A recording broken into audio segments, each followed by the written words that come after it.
Monsieur le Président, Madame la Ministre, mes chers collègues, avec les conséquences économiques de la pandémie, les sécheresses et le dérèglement climatique, 2021 réunissait bon nombre de conditions propices à une inflation record.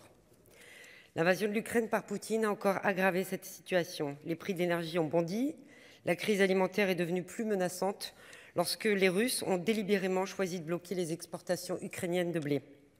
Nous craignons que la fin du quoi qu'il en coûte apporte son lot de faillites et le retour de la guerre en Europe, dans des économies déjà très éprouvées par les confinements, ne présageait rien de bon. Au cours de la difficile année 2022, les prix ont augmenté en France de 6,2%. J'espère ne choquer personne en disant que ce n'est pas si mal.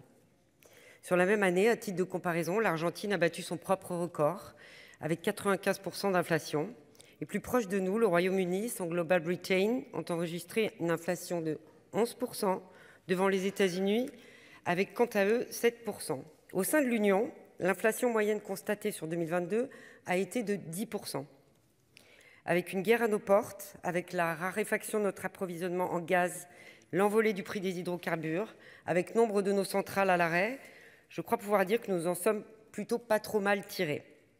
Bien que quand on se compare, on se console, quand on se regarde, on se désole quand même.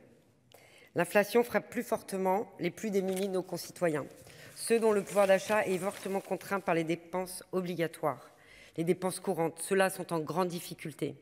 Les prix alimentaires ont bondi de 14,5%. Cela pèse très lourd dans le budget des ménages français. C'est aussi le cas, tout le monde le sait, des prix de l'électricité, avec un mégawattheure qui est passé de 220 € en décembre 2021 à 700 € au cours de l'année 2022.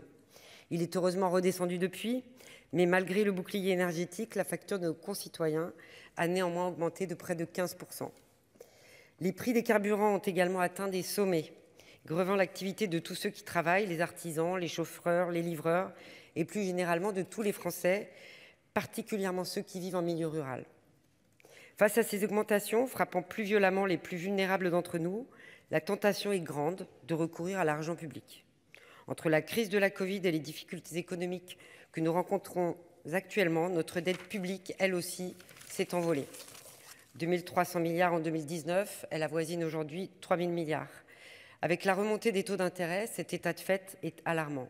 Il est urgent de renverser la vapeur et de commencer à réduire notre dette publique.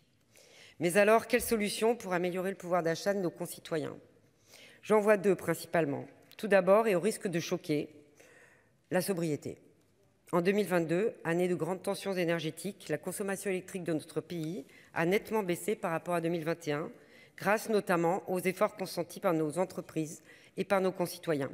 À travers nos éco-gestes, nous avons même réussi à diminuer notre consommation par rapport à l'année 2020, qui était quand même marquée par les confinements et où les gens sont beaucoup restés chez eux. Les prix délirants de l'énergie rendent ainsi bien plus rentables les travaux d'isolation et les énergies renouvelables. La sobriété présente en outre l'avantage de ne pas participer à la spirale inflationniste. La deuxième solution pour le pouvoir d'achat, c'est le travail.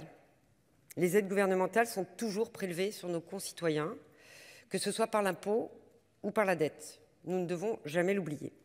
Nous saluons donc l'effort du gouvernement, Madame la Ministre, depuis 2017, pour s'efforcer de réduire le poids des contributions sur nos entreprises et nos concitoyens.